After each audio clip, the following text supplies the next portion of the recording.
आंकड़े बहुत दुरुस्त करके रखता हूं। कौशल कांत मिश्रा मुलायम सिंह यादव के समय एनकाउंटर हुए वो सही थे, आप करवा रहे हैं तो फेक। कौशल कांत मिश्रा पहले विश्लेषक होते थे, अब प्रवक्ता हो गए हैं, इनको बधाई दीजिए। पहले विश्लेषक होते थे ये। नहीं, मेरे साथ तो जब भी बैठे हैं ये प्रवक्ता ही बनकर बैठे हैं। चलिए कौशल कांत मिश्रा जवाब दीजिए। अच्छा, इतनी देर का टाइम लिया मनोज जी ने और ये नहीं बता पाए कि जो फैक्ट आपने रखा कि मुलायम सिंह जी के जमाने में। का क्या है राकेश, आपको पूरा घंटे बैठा है, मेरी तरफ से छूट है। अरे तो बोलने तो दीजिए, छूट नहीं दे पा रहे हैं आप, बीच में आ गए, बोलना भी नहीं शुरू किया। बोलिए कौशल कांत मिश्रा। अरे मैं बोलने एक्चुअली आपने जो बताया राकेश जी कि अखिलेश जी के जमाने में 44 या 40 इनकाउंटर हुए, वो इसलिए हुए क्योंकि सारे गुंडे तो इनकी गोदी में बैठ करके मजे ले रहे थे ना। सारे गुंडों के साथ मिलकर के सरकार चलाते थे सारे जगह। इन्हीं के जमाने में ये नारा था ना कि 1 डिस्ट्रिक्ट 1 माफिया की सरकार चलती थी।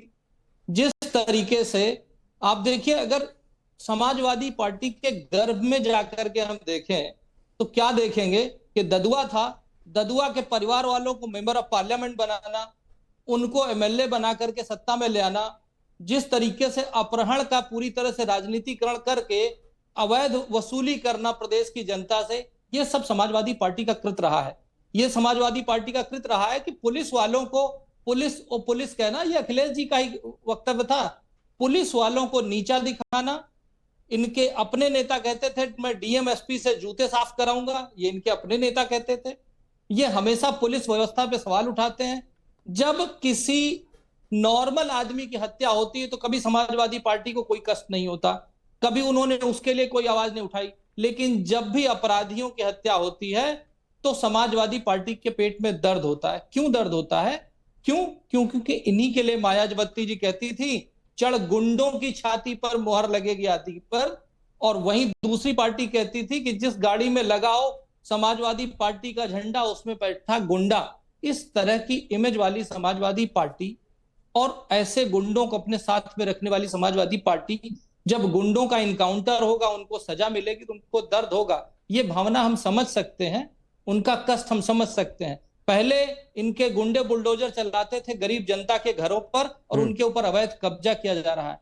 अब गुंडों के घरों पे बुलडोजर चल रहा है और उस जमीन के ऊपर आवास योजना के तहत गरीबों को घर दिया जा रहा है। और यही वजह है आजाद भारत के इतिहास में उत्तर प्रदेश में 2 बार सीएम चुनकर के माननीय योगी जी आए। क्यों आए? क्योंकि सिर्फ और सिर्फ कानून व्यवस्था के नाम पे। ठीक है। और वो कानून व्यवस्था उत्तर प्रदेश से चल के पूरे भारतवर्ष में फैली है। ठीक है, बुलडोजर एक सिंबल हो गया है जस्टिस का।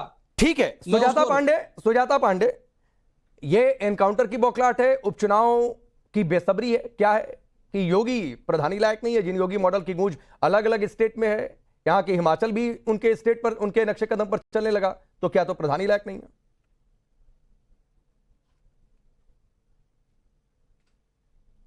अनम्यूट करिए सुजाता पांडे। हाँ राकेश जी, यहाँ पे एक चीज तो ध्यान रहे काका जी, मुझे आशा है कि वो अपने पे नहीं लेंगे, लेकिन एक डायलॉग याद आ रहा है कि आसमान पे थूकेंगे तो खुद पे ही वो थूक उठ के पलट के गिर जाते हैं। वही हाल है अफजल अंसारी का। अभी ये हाल आ गया है कि मतलब अखिलेश यादव अफजल अंसारी पे ज्ञान कि कानून व्यवस्था पे, कि वही अफजल अंसारी ना जिनका एक पूरा अगर गिनाने जाओ तो शायद ये पूरा डिबेट निकल जाए। तो और ये कानून व्यवस्था पे बोलेंगे। वो मऊ का दंगा भूल गए जब उनके भाई जो है AK-47 लहराते हुए खुली जीप पे मुंह पे ताव देते हुए मऊ के 17 लोग मर गए थे, दर्जनों घर जल गए थे, पर वो क्या था? वो कानून व्यवस्था करने के लिए की गई थी। और अखिलेश यादव ने क्या किया? फिर सिर्फ एक सांत्वना दिया कि हाँ एक्शन लिया जाएगा। आज इनकी दिक्कत यही है राकेश जी कि आज योगी मॉडल जो है वो जीरो टॉलरेंस है क्राइम के प्रति। अब क्राइम के प्रति है तो क्रिमिनल्स तो दर्द होगा, इसमें तो कोई बात नहीं है। लेकिन अफजल अंसारी क्या कहते हैं, इससे तो जो उत्तर प्रदेश के आम जनता को एक चींटी बराबर भी फर्क नहीं पड़ता, क्योंकि उत्तर प्रदेश की जनता को याद है, मऊ हत्याकांड भी याद है, उसके बाद मुजफ्फरनगर का दंगा भी याद है, अवधेश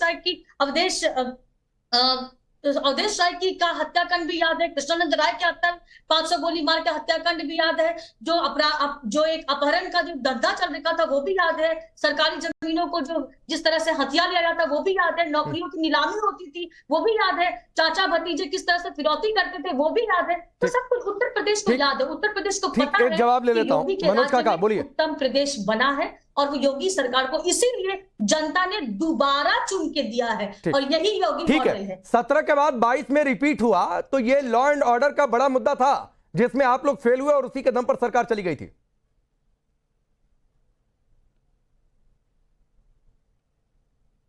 देखिए बहुत तरह की अनभिज्ञता बहन ने बताया। कुछ लोग सरकार पोषित जो लोग होते हैं उनको कई सारे सवालों से आंख मूंदनी पड़ती है। बीएचयू में बेटी के साथ दरिंदगी हुई, 3 दरिंदों ने नोचा। उन दरिंदोों की तस्वीर आपके आदर्श पुरुष मोदी के साथ, आपके आदर्श पुरुष योगी के साथ, आपकी आदर्श बहन स्मृति के साथ, उस पर आप बोल पाई? हाथरस में बेटी जलाई गई बोल पाई? कल लखनऊ में दरिंदगी हुई बोल पाई? उत्तर प्रदेश का कोई झांसी एक ऐसा जनपद है कि आए दिन दरिंदगी हो रही है, बोल पा रही है? आपकी जुबान निकलती है कि नहीं? आपकी जुबान नहीं निकलती होगी, आप चुप हो जाएंगी, आपको रामराज दिखेगा। हर घरों में अभी सीतापुर में एक बेटी के साथ क्या बर्बरता हुई है आप बोल पाई है?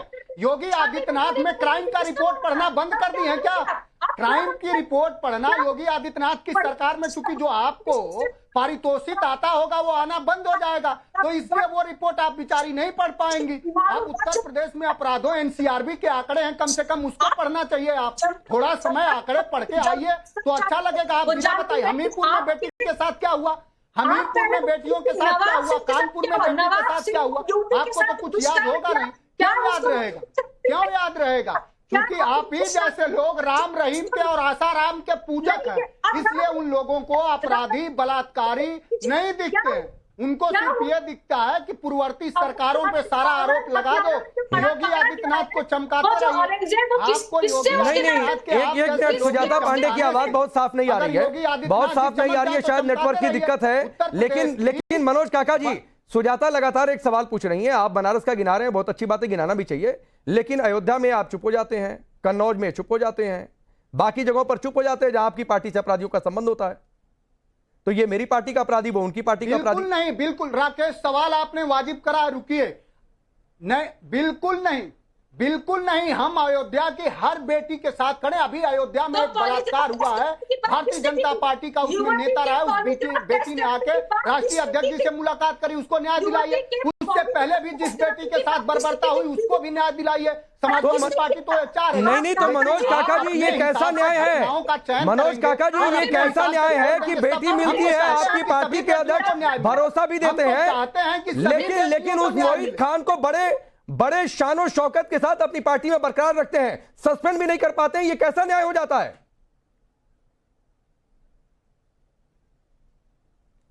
देखिए, मोहित खान अगर दोषी है, मैंने 1000 बार पार्टी ने कहा है कि उसको आप फांसी दे दो, लेकिन क्या मोहित खान के चलते अब भारतीय जनता पार्टी वहीं दूसरी बार तीसरी बार एक बेटी के साथ रेप हुआ, उसका वो कोई सवाल नहीं है? हर बेटी को नहीं सवाल है ना, किस तरह की? लेकिन यहीं से काका जी, मैं हाजी खान के पास जाऊं क्योंकि यहीं से एक बड़ा और वाजिब सवाल जनरेट होता है। बेटियों को न्याय मिल जाएगा? ठीक है काका जी, यहीं से किस तरह की बात कर रहे हो आप? नहीं, किसी भी पार्टी का अपराधी, वो अपराधी है, लेकिन यहीं से एक वाजिब सवाल होता है कि मोहित खान का बैकअप कर रहे हैं तो हाजी खान जी इसलिए बचा लो।